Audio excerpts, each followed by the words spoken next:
So dear students, आज lecture 10 आपका आएगा कोऑर्डिनेट ज्योमेट्री का। ठीक है ना, मजा आ रहा है ना सबको? अच्छा खासा कंटेंट दे रहे हैं आपको और मेहनत ठीक ठाक करते हैं। आपके लिए तो मेहनत करनी है, आप भी करो मेहनत। ठीक, ऐसा नहीं कि आपको कंटेंट ऐसे ही, और अब वो बच्चा है ना बदकिस्मत है जो इतना अच्छा कंटेंट को नहीं पढ़ रहा है, वो बदकिस्मत है। और सीरियसली बोल रहा हूँ, और मैंने आपको पहले ही बोला कि आप गारंटी ले लो कि 6 महीने बाद आपका मैथमेटिक्स और आपकी दुनिया जो है बदलने वाली है। तो जो आप करते हो ना, सब्जेक्ट पढ़ना है तो मैथमेटिक्स को अच्छे से पढ़ो, ये मैथमेटिकल माइंड डेवलप करो अपने अंदर, तब जाके जब मैथमेटिक्स सीखोगे तभी कुछ कर पाओगे, है ना। बाकी तो ठीक ठाक सब्जेक्ट्स भी बाकी है, लेकिन सबको पता है कि बच्चे को कहाँ डर है मैथमेटिक्स में। क्यों? क्योंकि इसमें दिमाग लगाना ज्यादा पड़ता है और आप नहीं लगाना चाहते।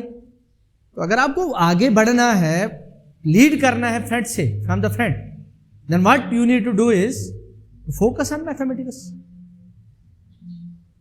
मैथमेटिक्स फिजिक्स को स्ट्रांग करो ना। पूरी दुनिया पे, जितनी भी आपकी दुनिया, आपका सर्कल जितना बड़ा बनेगा उस पर राज करोगे, है ना। तो अगर आपको आगे बढ़ना है तो मैथमेटिक्स और फिजिक्स पे पूरा होल्ड लाओ। आप डॉक्टर बनोगे, उसमें कोई मसला नहीं है, डॉक्टर तो आराम से बन पाओगे, इंजीनियर आराम से बनोगे, लेकिन वो आपको टेक्नोलॉजी में क्या हाथ रहेगा आपका, उसके लिए मैथमेटिक्स फिजिक्स पे काम करो।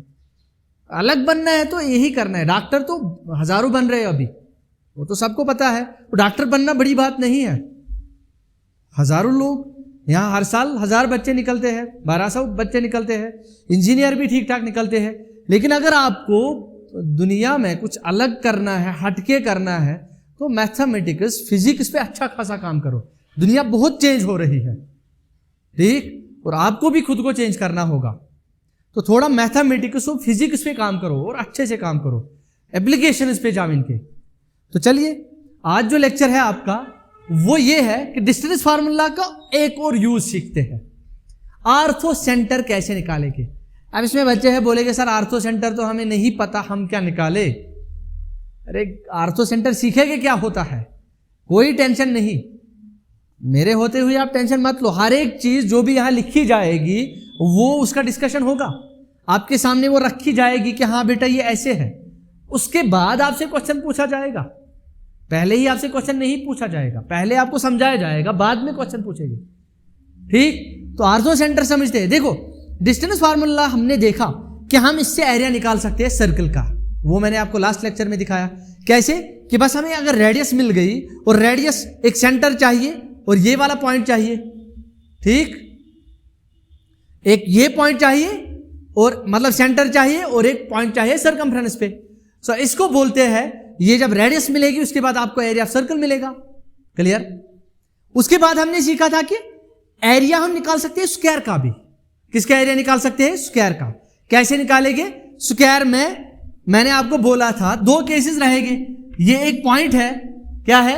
दिस इज अ पॉइंट, ये ए बी सी डी है, तो this is A B C D. अब ये जो पॉइंट है ए बी सी डी, या तो वो ये एडजेसेंट वर्टिसेस देगा, आप इसको निकालो, मतलब एरिया आएगा इसका स्क्वायर, फिर ए का स्क्वायर, ए जब निकालोगे। अगर अब वो ये और ये देगा, ए और सी देगा, डायगोनल देगा, ठीक, या बी और डी देगा, तब एरिया किसके बराबर होता है? Half of diagonal square. और मैंने आपको बोला था ये आप मुझे करके दो, तो आपको वो करना है, वो एरिया कैसे होता है इसके बराबर। इसी तरह आज जो लेक्चर है इसमें आप सीखोगे आर्थो सेंटर क्या होता है और circum centre of A triangle क्या होता है, ortho centre of A triangle क्या होता है, सेंट्रोइड ऑफ ए ट्रायंगल क्या होता है, और हम ये आराम से निकाल सकते हैं डिस्टेंस फार्मूला से। आप देख रहे हो ना बेटा डिस्टेंस फार्मूला का कहां कहां हाथ है। अरे ऐसा मतलब कंटेंट आपको नहीं मिलेगा, कहीं नहीं मिलेगा, इसकी मैं गारंटी देता हूं। अब आप नहीं पढ़ोगे तो मैं क्या कर सकता हूं, उसमें पढ़ना तो आपको है, लेकिन हाँ मैं इतना बोल सकता हूं आपको, इसको पढ़ो, अच्छा खासा कंटेंट है। और मैं इस चीज की तो गारंटी दे सकता हूं कि आपको नहीं मिलेगा कहीं से ऐसा कंटेंट। इस पर ठीक ठाक मेहनत कर रहे हैं, आप तक जो पहुंचा रहे हैं ऐसे ही नहीं बना है, तो ये बराबर देख रहे हैं कि कहां कहां इसका हाथ है, वो आपके सामने ला रहे हैं, तो इस पे मेहनत करो, आपको नहीं मिलेगा, कहीं से देख लो कहाँ मिल रहा है आपको डिस्टेंस फार्मूला पे इतना ज्यादा कंटेंट जो आपको दे रहे हैं। हाँ, अगर मिल भी सकता है तो इस अंदाज में मुश्किल है कि आपको ऐसे समझाया जाए। अब जब आप तक चीजें पहुंच रही है तो इनका फायदा उठाओ। तो देखो बेटा, आप ना आर्थो सेंटर निकाल सकते हो, आप ना सर्कम सेंटर निकाल सकते हो, आप ना सेंट्रॉइड निकाल सकते हो। एक ट्रायंगल से जुड़े 3 टर्म्स होती है। सो मैं आपको समझाऊंगा क्या होता है एक ट्रायंगल से जुड़ा। Suppose we have a triangle, से ये आपके पास एक ट्रायंगल है, सही है ना। Suppose this is triangle A B and C. अब ये जो ट्रायंगल है इससे 3 चीजें जुड़ी है। पहली जिसे बोलते हैं सर्कम सेंटर, और दूसरी जिसे बोलते हैं ortho centre, and third one जिसे बोलते हैं सेंट्रॉइड। ये 3 के 3 आप डिस्टेंस फार्मूला से निकाल सकते हो। और ये जेडब्ल्यू फाउंडेशन वाले क्वेश्चन है, और जेडब्ल्यू में कोऑर्डिनेट ज्योमेट्री में इन पे पूछे जाते हैं। मतलब ये डायरेक्टली इनडायरेक्टली यूज होगा। क्लियर। अब देखो, ये आपके पास एक ट्रायंगल है, इसका सर्कम सेंटर समझते क्या होता है। ये इस वर्टेक्स को पकड़ो, इस वर्टेक्स से इस साइड बीसी पे परपेंडिकुलर बाइसेक्टर ड्रा करना है। क्या करना है? Draw perpendicular bisector. एक होता है परपेंडिकुलर 90 बनेगा, बाइसेक्टर मतलब इस साइड को बाइसेक्ट भी करना है into 2 equal parts. Bisect means to divide into 2 equal parts. मतलब ये बी, मानो ये आपके पास यहां पे डी है, तो this BD must be equal to DC, और ये 90 होना चाहिए। मतलब ये एडी जो है, this is what we called perpendicular bisector. इसी तरह इस वर्टेक्स बी से अपोजिट वाले साइड पे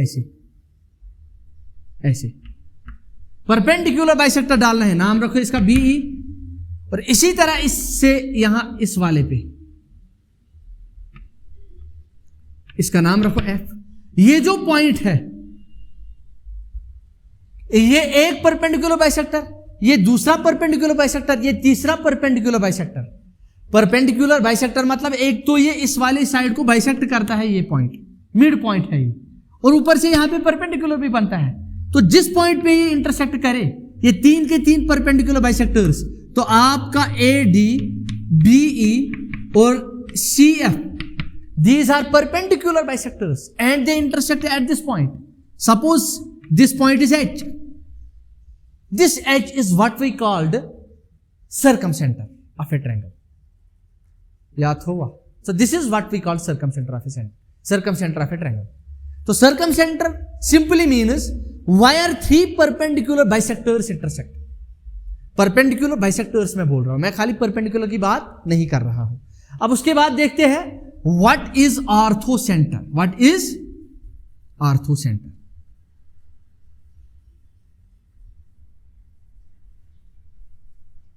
So let us see what is orthocenter of a triangle. What is orthocenter में क्या होगा? इस पॉइंट से परपेंडिकुलर ड्रा करो, ऐसे परपेंडिकुलर ड्रा किया तो द अपोजिट साइड, ये जिसको बोलते हैं आल्टीट्यूड। मानो ये इस पॉइंट से इस पे आल्टीट्यूड ड्रा करो, इस पॉइंट से इस पे आल्टीट्यूड ड्रा करो। ये जरूरी नहीं है कि ये आल्टीट्यूड जो है इस साइड को बाइसेक्ट करे। मानो ये एडी है, इट इज नॉट नेसेसरी कि ये इसको बाइसेक्ट करे। सिंपली आपको आल्टीट्यूड डालना है, परपेंडिकुलर डालना है, और इस वर्टेक्स से भी परपेंडिकुलर डालना है, ऐसे। At this point suppose this is H, this H is what we called orthocentre. So orthocentre का मतलब होता है जहां पे 3 आल्टीट्यूड्स आपस में इंटरसेक्ट करे, मीट करे। और आपको पता है ट्रायंगल की जो हाइट है ना, वो बाहर से भी हो सकती है, इफ यू रिमेंबर। देखो, जो सर्कमसेंटर है ना, वो हमेशा ट्रायंगल के अंदर रहेगा। ये अच्छी डिफरेंस है। जो सर्कमसेंटर है वो हमेशा अंदर रहेगा ट्रायंगल के। क्यों रहेगा? वो यहां कहीं बीच में होगा। क्यों? क्योंकि उसको ये साइड को बाइसेक्ट भी करना है ना, ये साइड को बाइसेक्ट भी, ये साइड को बाइसेक्ट भी। और एक आल्टीट्यूड होता है, और आपको पता है आल्टीट्यूड कभी ऑब्ट्यूज एंगल में बाहर भी हो सकता है, इफ यू रिमेंबर। वो हाइट कभी, आल्टीट्यूड कभी बाहर से भी आएगा, और बाहर से आने का मतलब कि ये आर्थोसेंटर जो है बाहर भी आ सकता है। तो एक्यूट एंगल का आर्थोसेंटर ना इनसाइड ट्रायंगल आता है, ऑब्टूज ट्रायंगल का आर्थो सेंटर बाहर से आता है, और बचा राइट ट्रायंगल। राइट ट्रायंगल का आर्थो सेंटर देखते हैं कहां पे आएगा, और उसी पे हम एक क्वेश्चन करेंगे। तो दैट मीन्स आर्थो सेंटर तीन जगह हो सकता है। एक आर्थो सेंटर होगा इनसाइड द ट्रायंगल, जब ट्रायंगल एक्यूट होगा। एक्यूट बोले तो सारे एंगल एक्यूट हो गए। और जब एक एंगल ऑब्ट्यूज होगा, मतलब एक एंगल ऑब्ट्यूज होगा ट्रायंगल में, तब आर्थो सेंटर बाहर होगा। और जब एक एंगल 90 होगा, मतलब ट्रायंगल राइट होगा, तो उस पे देखते हैं कहां पे आर्थो सेंटर होगा। तो three cases are there for orthocentre. अब आर्थो सेंटर और सर्कम सेंटर में डिफरेंस समझ आया? सर्कम सेंटर बोले तो ये इसको बाइसेक्ट करना है, इसको बाइसेक्ट करना है, इसको बाइसेक्ट करना है, तो अंदर से आएगा हमेशा। और आर्थो सेंटर बोले तो बस अल्टीट्यूड डालना है, ऑब्ट्यूज हुआ तो बाहर से आएगा अल्टीट्यूड। मैंने आपको सिखाया हुआ है, याद है ना? मानो अगर आपके पास कुछ ऐसे है, ऐसे ये एंगल ज्यादा बन गया 90 से ज्यादा, अब इस पे हाइट ऐसे आएगी, अल्टीट्यूड ऐसे आएगा, बाहर से आएगा। ये बात समझ रहे हो ना? क्लियर? तो फिर ये कहां पे इंटरसेक्ट करेगी? अब इस पॉइंट से इस पे अल्टीट्यूड डालना है, इस पॉइंट से इस पे अल्टीट्यूड डालना है, फिर उनको एक्सटेंड करके इंटरसेक्ट कराना है, बाहर से होगा। आप समझे कि नहीं समझे? Clear? So that means ortho centre किसी ट्रायंगल का बाहर से भी आ सकता है, लेकिन सर्कम सेंटर हमेशा इनसाइड द ट्रायंगल होता है। तो उसके बाद सेंट्रॉइड की बात करते हैं। So let us see what centroid is. So let us see what is centroid. देखो बेटा, सेंट्रॉइड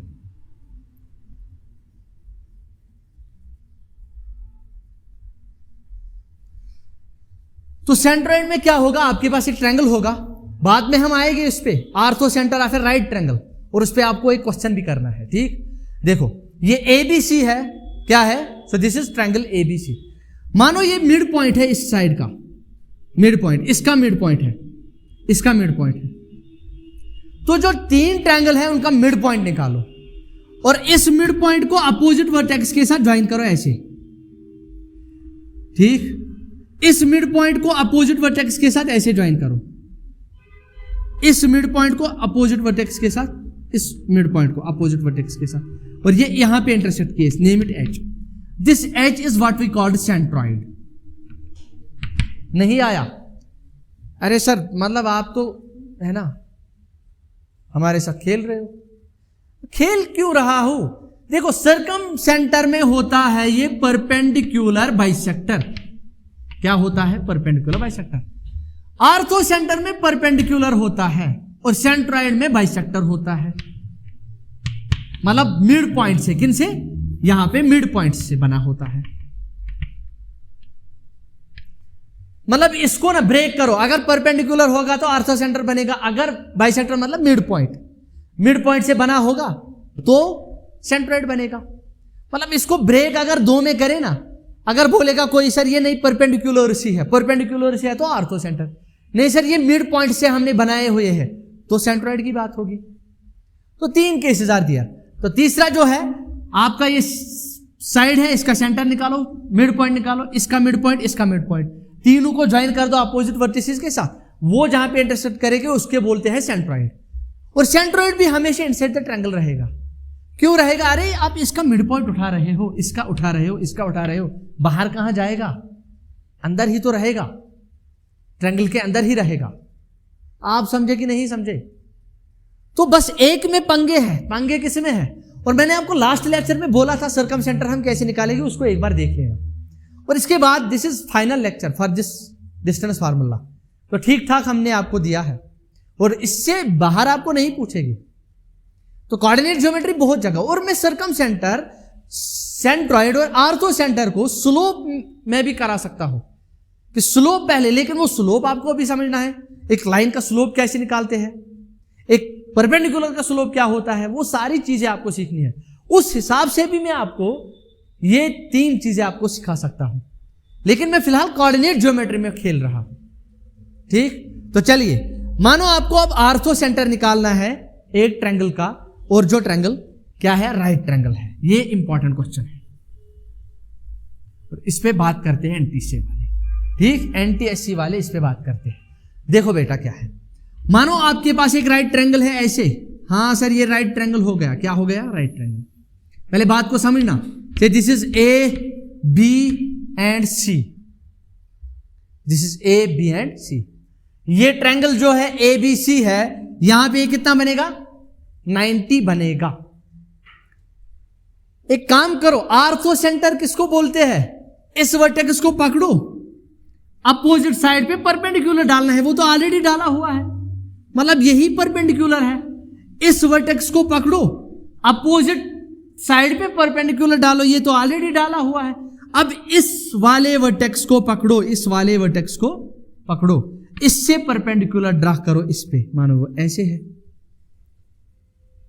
यहां पे,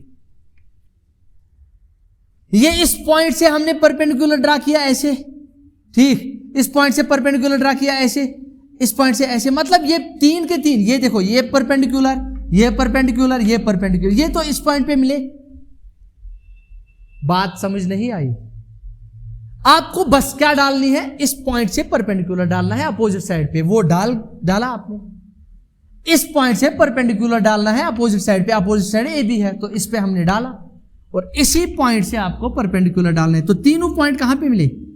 सॉरी, तीनों अल्टीट्यूड्स या तीनों परपेंडिकुलर्स किस पॉइंट पे मिले? बी पे मिले। अच्छा सर, ये आर्थो सेंटर बन गया है ना, और आप हैरान हो गए है ना, या खुश हो गए आप कि ऐसा भी होता है, ठीक। तो दैट मीन्स आर्थो सेंटर इस पॉइंट पे बना। जब राइट ट्रायंगल होता है, so in a right triangle where is ortho center formed? So ortho center is formed at the right triangle, sorry at the right angle। जहां पे 90 बनता है उसी पे ऑर्थो सेंटर बनता है राइट ट्रायंगल का। बात समझ आई नहीं आई? तो कल को वो आपको एक ट्रायंगल देगा, देखो आपको एनटीएससी में वो कैसे पूछता है, या मतलब कभी भी आपसे कैसा क्वेश्चन पूछ सकता है। आपको वो एक क्या देगा? एक ट्रायंगल देगा, बोलेगा ये 3 वर्टिसेस है, कोऑर्डिनेट ज्योमेट्री में हमने पढ़े वर्टिसेस, उनसे ट्रायंगल कैसे बनता है। और उसके बाद क्या बोलेगा? मानो ये 3 पॉइंट्स है, कितने पॉइंट्स है? 3 पॉइंट्स है, 1 2 3, उसके उनके वर्टिसेस देगा। अब जब उनके वर्टिसेस देगा, उसके बाद आपसे बोलेगा इसका ऑर्थो सेंटर निकालो। जब वो 3 वर्टिसेस से आप ट्रायंगल बनाओगे ना, वो राइट ट्रायंगल बनेगा इन मैक्सिमम केसेस, मतलब in most of the cases वो क्या बनेगा? राइट ट्रायंगल बनेगा। राइट ट्रायंगल जब बनेगा, उसका ऑर्थो सेंटर कहां होता है? At 90 degrees. वो जो वर्टेक्स है वो तो ऑलरेडी गिवन है ना, तो वही ऑर्थो सेंटर है। आपको अगर नहीं समझ आया तो मैं आपको एक क्वेश्चन कराऊंगा एनटीएससी का क्वेश्चन, देखो कैसे। देखो बेटा, एक क्वेश्चन आपको करना है, आपसे यह बोला गया है क्वेश्चन में कि आप find the ortho centre, find the question.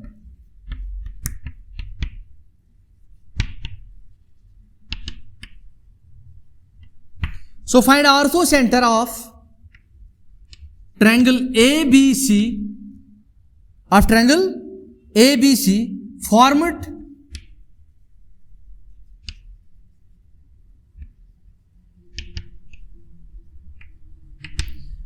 by the vertices A equal to 2, 2,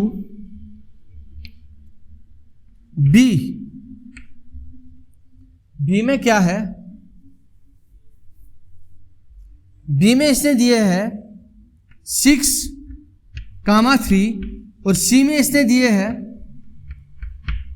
4, 1। सी में क्या दिए हैं? 4, 1। तो आपके पास आपको ऑर्थो सेंटर निकालना है इस ट्रायंगल का, ट्रायंगल एबीसी का, जिसके वर्टिसेस ए बी सी है। तो हम एक काम करेंगे ऑर्थो सेंटर निकालने के लिए, पहले देखिए क्या ये ट्रायंगल राइट ट्रायंगल है। सिंपल एक काम करना, जब भी वो देगा ना, आप हमेशा डिस्टेंसेस निकालना है, ए बी निकालना, बी सी निकालना, ए सी निकालना। देखो अब हम ए बी निकालेंगे, थोड़ा तेज तेज। किसके बराबर आएगा? Square root of x2 minus x1 का whole square, x2 minus x1 का whole square plus y2 minus y1 का होल स्क्वायर। किसके बराबर आएगा? स्क्वायर रूट ऑफ 6 माइनस 2 4, 4 का स्क्वायर 16, 4 स्क्वायर कितना आया? हाँ, ये 4 स्क्वायर किया तो खोज का सन 3 माइनस 2 1, 1 का स्क्वायर 1 आएगा, तो this is square root of 17। अब बात करते हैं ए बी आया, अब बी सी निकालते हैं। So let us find out B C. Square root of B C निकालना है 4 - 6 का होल स्क्वायर प्लस 1 - 3 का होल स्क्वायर, किसके बराबर आएगा? स्क्वायर रूट ऑफ 4 - 6 -2 का स्क्वायर 4 प्लस 1 - 3 -2 का स्क्वायर 4, तो ये आएगा स्क्वायर रूट ऑफ 16, नहीं सॉरी स्क्वायर रूट ऑफ 8 आएगा। कितना आएगा? Square root of 8। क्या हमने क्वेश्चन सही किया? एक बार देख लेते हैं। ये है 2 2, ये 4 11 है, यहां पे है 4 11, क्या है 4 11, तो ये कितना आएगा फिर? ये यहां पे आएगा 11 - 3 आएगा, नहीं आएगा? ये आएगा 11 - 3 8, 8 का स्क्वायर 64 और ये आएगा 68। अब सही है, कितना आएगा? 68। क्लियर? अब ए बी निकाला, बी सी निकाला, अब ए सी निकालते हैं। ए सी, तो ए सी कितना आएगा? ए सी कितना आएगा? 4 - 2 का स्क्वायर प्लस 11 - 2 का स्क्वायर। So this is square root of 4 - 2 2 का स्क्वायर 4 प्लस 11 - 2 9 का square 81, that is square root of 85। सो कितना है बेटा? 85, स्क्वायर रूट ऑफ 85 आया। अच्छा, तो ये जो स्क्वायर रूट ऑफ 85 आया, एक काम करो, तीनों का स्क्वायर कर दो। क्यों? क्योंकि आपको पता है पाइथागोरस थ्योरम, अगर 2 का स्क्वायर, 2 स्क्वायर्स का सम तीसरे स्क्वायर के बराबर आया तब तो वो राइट ट्रायंगल है कन्वर्स ऑफ पीजीटी। तो इसका स्क्वायर निकालो, तो ए बी का स्क्वायर कितना आएगा? यहां पे आपको दिख रहा है ना, तो ए बी का स्क्वायर करेंगे। यहां पे देखो, तो देखो बेटा ए बी का स्क्वायर कितना आएगा? इसका स्क्वायर करना है, ये स्क्वायर होगा इसका, तो स्क्वायर और रूट कैंसिल होगा, तो ये 17 आएगा। बी सी का स्क्वायर, बस ये रूट कैंसिल होगा तो 68 आएगा, और बी सी हो गया। आप निकालेंगे ए सी का स्क्वायर, ए सी का स्क्वायर, तो ए सी स्क्वायर कितना आएगा? 85 आएगा। जरा आप देखो ए सी का स्क्वायर 85 है, इन दोनों का सम करो। अरे 68 + 17 85 होता है, तो क्या आएगा? Therefore A C square is equal to A B square plus B C square. अच्छा, तो by converse of PGT this is right triangle, है कि नहीं है? क्या है बेटा? राइट ट्रायंगल है। तो आप देखो, आपका ये आ गया, क्या आ गया? A B. तो मतलब बेस जो है ना, बेस प्लस आल्टीट्यूड मानो आप, और ये हाइट मानो ए सी, तो ये बी जो है ना, यहां पे राइट ट्रायंगल बनेगा। ये ट्रायंगल ऐसे बना, यहां पे मैं आपको बना होगा ये ट्रायंगल ऐसे बना, ए बी सी। क्लियर? और ए बी आपका आया था square root of 17, B C आया था आपका स्क्वायर रूट ऑफ 68, और ये ए सी आया था स्क्वायर रूट ऑफ 85, और यहां पे ये राइट ट्रायंगल है। तो बी क्या है? बी है इसका राइट एंगल। तो ये बी के जो वर्टिसेस हैं वही तो आर्थो सेंटर है। अरे समझ नहीं आया? ये बी, ये राइट ट्रायंगल आया और राइट एंगल एट बी। अब आप बोलोगे सर कैसे? देखो आप करोगे ना, ये A B square plus B C square is equal to A C square, तो ए बी सी मतलब बी पे राइट ट्रायंगल है, राइट एंगल है, A B plus B C. Clear? तो B is your right angle, और right angle पे ही ortho centre होता है, तो बी तो ये है। So this is orthocentre. तेज होना पड़ेगा इस लेक्चर को समझने के लिए। तेज वही होगा जिसने सारे लेक्चर सुने होंगे, अच्छे से सुने होंगे, दिल से सुने होंगे। अब इतनी मेहनत आपके सामने, अब कोई बोलेगा सर है ना क्यों पढ़े इतना? कुछ नहीं कर सकता मैं, नहीं पढ़ना मत पढ़ो, मैं क्या कर सकता हूं। लेकिन हाँ इतना बोलूंगा, जो पढ़ेगा बहुत आगे जाएगा, है ना, कमाल करेगा अपनी लाइफ में जो ये पढ़ेगा। जो नहीं पढ़ता मुझे कोई फर्क नहीं पड़ता, हाँ फर्क पड़ता है क्योंकि अगर सब पढ़ते तब बहुत अच्छा है। अब जो नहीं पढ़ेगा उससे फर्क इस लिहाज से पड़ रहा है कि वो खुद को जाया कर रहा है। आसान चीजें समझ के आप क्या कर सकते हो? तो जब तक आप डिफिकल्ट चीजें नहीं समझोगे, उनको समझने की कोशिश नहीं करोगे, तब तक आप तेज नहीं हो जाओगे। और दुनिया बहुत तेज हो रही है, अभी आप सोचो। तो आज के लेक्चर में आपने यही सीखा कि ये जो है आपने आर्थो सेंटर निकालना सीखा। तो कल हम नेक्स्ट लेक्चर पे जाएंगे। कल के लेक्चर में हम ये सीखेंगे कि आर्थो सेंटर तो आपने सीखा, अब जो कल लेक्चर आएगा उसमें हम यही सीखेंगे कि सेक्शन फार्मूला कैसे यूज। अब हम नए टॉपिक पे जाएंगे। आज के लेक्चर में इतना ही करते हैं, कल हम जाएंगे नेक्स्ट लेक्चर सेक्शन फार्मूला पे। तो आज इतना ही, तब तक अल्लाह हाफिज।